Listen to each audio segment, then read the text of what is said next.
Going to introduce Callista Buchen.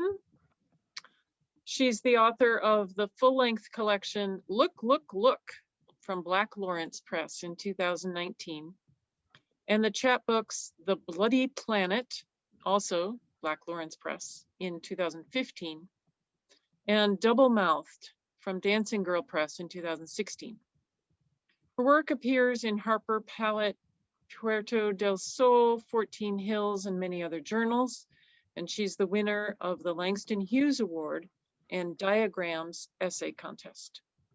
She teaches at Franklin College in Indiana, about 30 miles south of Indianapolis, where she directs the creative writing program. So welcome, Callista. We're looking forward to hearing you. Thank you so much. I'm just so honored and thrilled to be here. Originally from Wisconsin, it's been about 14 months since I've been back, which is sad, and I'm incredibly homesick. So being with all of you tonight is so nice and a nice balm for that. So I'll read from Look, Look, Look. I wanted to send you in the chat, I'm gonna paste a link to a teaching guide. So if you happen to be a teacher, there's a teaching guide for the book there. A lot of the poems are available online, so especially if you're doing the open source thing, feel free to take a peek at that. So I'll read from Look, Look, Look tonight. This book came about, excuse me, because I became a parent and it was terrifying. So I became a new mom, and it was super shocking for me and for my system, and sort of in all facets of my life. In fact, I felt kind of betrayed by the sisterhood. Like, none of the women in my life warned me like about what was coming. And so writing these poems became the thing that I did in the middle of the night while nursing and pacing or crying or just desperately trying to stay awake. So these poems became a way to sort of process that experience. So I'm going to get started with one of the first poems that I wrote for this book, which was about sort of the birth experience of my first child. I have two children. Both of their sort of birth stories are in here as poems. And this is the one for my daughter, who's my oldest child. And when she was born, I was so confused because during pregnancy, I had been two people in one body, and then she was born, and then we were two people in two different bodies. And that was so confusing to me and scary in a way that I just did not anticipate ahead of time. This is Piece of Rough. The mother is relieved when the husband accompanies the daughter for the bath, when they take the daughter away to check and recheck her weight. In the room, the daughter's body is a balloon, body divided. The daughter needs all the air. The mother tells no one. The mother's body pushes toward some other shape, squeezing the lost diamond-like until the emptiness can be cut. The mother sets an alarm to remember to feed the daughter, another to look for more air. The mother stops speaking, tries to inhale less. All slender bruised, the daughter turns yellow. The husband changes her diapers, learns to swaddle her body in the receiving blanket. She yellows. The heel pricks begin. The husband goes with her, holds her slip of a body as she meows. In the empty room, the mother keeps her hands on her belly, tries to touch the daughter through the skin.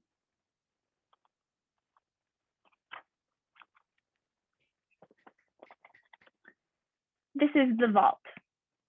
About the faulty air conditioner, about the freezer door that won't close, about the cold that won't stay put. She has to live in the world. Energy, frequency, vibration. Woman, what do you want? She reads about mines in a magazine, the turquoise pools left behind, about extraction and minerals, how to peel into the earth's crust like skin and abandon the gash. You can look, the voices say, but all the jewels have been harvested, set in another crown.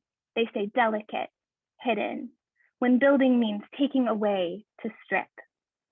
Her milk drips on, pearl after pearl. She is not a disease. She gives over to the daughter the way the daughter finally gives over to sleep. She calls out to the body that has gone missing for what has been carved away. Rattle Woman, make the noise. So I have two kids, but I've been pregnant 3 times, and I had a miscarriage in between the births of my children. And miscarriage is one of those funny things that like we don't really talk about that much, or if we talk about it, it's with a great deal of secrecy or maybe shame. And I think that poems can be a way to work against that. So I'm going to read a couple of poems about miscarriage. For me, that was something I tried to think about in some different ways. So one of those ways was to write about it in a more sort of surreal, abstract way. And other ways were to think about it, you know, using different pronouns. That was sometimes helpful to get a little bit of distance. This is road construction. A woman has commandeered all the traffic cones. No one knows where to drive, how to maneuver through holes where the intersection used to be. She keeps them in the basement and in her attic, stares at the reflective strips lining her bookshelves until she memorizes the hazards. She wants a new rocking chair. Less celebration than so much rubber or plastic, she calls out to the horns, "I am all for the music," and turns her arms into cradles. Remnants. Each form she fills out asks for the number of pregnancies, the number of live births. Even at the optometrist, the numbers don't match. She reminds the husband to condition the brown leather couch to cover the bloodstains, but he runs out of cream, forgets to go to the store. They pretend the marks are lemonade, olive oil, pasta sauce. She is always spilling. The first child is always sticky with peanut butter. When the second child dies before he is born, before he had fingerprints, when he was a kidney bean or kumquat with webbed fingers, the third child becomes the second child. She pretends to have forgotten the thud and splash as she scrambled to the toilet, bleeding like a dog, the horrible, resolved decision to flush.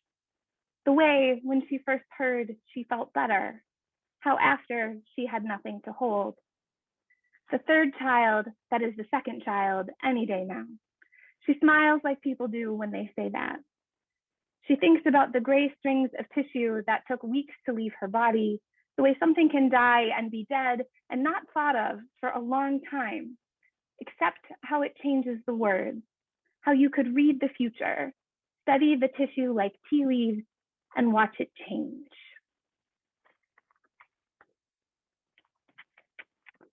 So this next poem is about the moment that I realized that my daughter was starting to internalize like cultural messages about gender, like how she should act because she was a girl.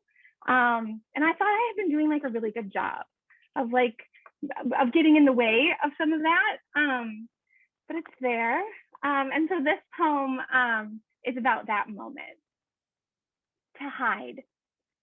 She looks at me, face set, resisting the impulse to crumble. Already she knows which tears to hide, how to keep her eyes wide and press her lips together. My daughter, I think, kneeling before her as if she is an altar, whispering, "You are upset." How she finally chokes against my shoulder, how she wants permission to feel, or a place, a name for her pain, and a body that pretends strength, which promises to keep her whole. My daughter, I think later, as I sit on the lid of the toilet while her brother thrashes inside my belly, sobbing into a bath towel so they won't hear in the other room. All the broken bodies, the wet eyes of my mother, of her mother. I kneel, terry cloth in my mouth, but I don't know who is the prayer and who is the God. What am I supposed to promise? My mother, she is singing now, running at the door. Where is my mother? Illusion for a while. I put on the body, the permission while it lasts. So about halfway through the book, the speaker has another child. That's the son, that's my younger child.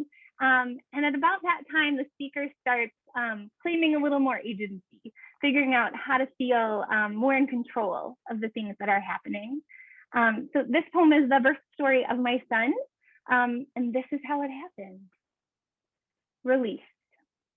I initial here and here, endorse the consent so I can get back to my body, as if the sun cares about letters, as if paperwork can contain this wave. My body has its own permission. The nurse wants me to lie down. I have been fully informed, the forms say. Indeed, this time I kneel on the bed, face the wall. I growl and bear, my body yawning as the sun slips out. The nurse is surprised. The closest doctor pulled from the hallway, arms out and still shouting, "Do you intend to give birth in this position? Do you intend to give birth in this position?" This time, I look at the placenta. I look at the stained sheets. This time, I look at the baby. Even when I roll over, pull him to my chest, I am on my knees, always these days on my knees, the sun and I signed in blood. I have read and understand. I cut the cord myself.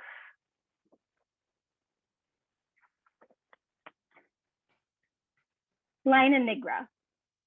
This could be the poem about how the poem is the child and the child is the poem, but that would be bullshit. The dark line down my belly doesn't go away. What wants to be a lie or at least a myth, but isn't, this place for my body split open for another body. The poem in that, I say to the midwife as she pokes my belly, feels the muscles that have been separated, measures the distance between wrecked and whole.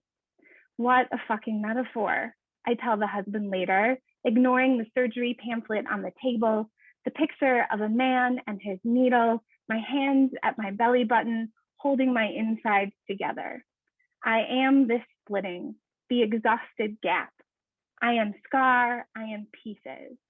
The body as the poem, what won't grow back. My kids were born in Kansas, and they're very casual about tornadoes in Kansas. At home, like we took them seriously, went in the basement, right? Like it was the real deal. They go to the store or like the park and stuff. I did not like that. And they have a lot more in Kansas, but they also don't have very many basements because it doesn't get cold enough to require like buildings to be built with basements. So what people have are like these steel boxes that get bolted down in your garage, or like if you're building a new house, sometimes it's a closet. And that's where you're supposed to go when there's a storm. But when I thought about storms, it was really terrifying as a parent because suddenly you're very vulnerable and you're responsible for keeping all these other people alive. And I did not realize keeping people alive was so hard, like it was so intense. So that's what this poem's about. Tornado. I insist on a safe room, something guaranteed to stand the wind. This is life on the prairie, I say. The men bring bolts, drive rebar through concrete. We make everything hard. The steel room out in the garage, loaded with gallons of water, the extra pairs of shoes, the threat. I know a mother who plans to tip the dryer over her children during a storm. What can I do, she says, and we all nod. The weather is easy enough. After the children are asleep, I make dinners for the week and freeze them. I refill the soap dispensers. I sort laundry as if I can hold back the threat. I curl against the tile floor in the kitchen and stay up late making lists, drawing maps. When I mistake the wind for a woman weeping, I wake the husband. Where can I get more steel? I ask him, my fingers on the baby's chest, counting breaths. I'm going to end with one more. It's called Taking Care. I sit with my grief. I mother it. I hold its small, hot hand. I don't say, shh. I don't say, it is okay. I wait until it is done having feelings. Then we stand and we go wash the dishes. We crack open bedroom doors, step over the creaks, and kiss the children. We are sore from this grief, like we've returned from a run, like we are training for a marathon. I'm with you all the way, says my grief, whispering. And then we splash our face with water and stretch, one big shadow and one small. Thanks so much. I'm so glad to be here with you.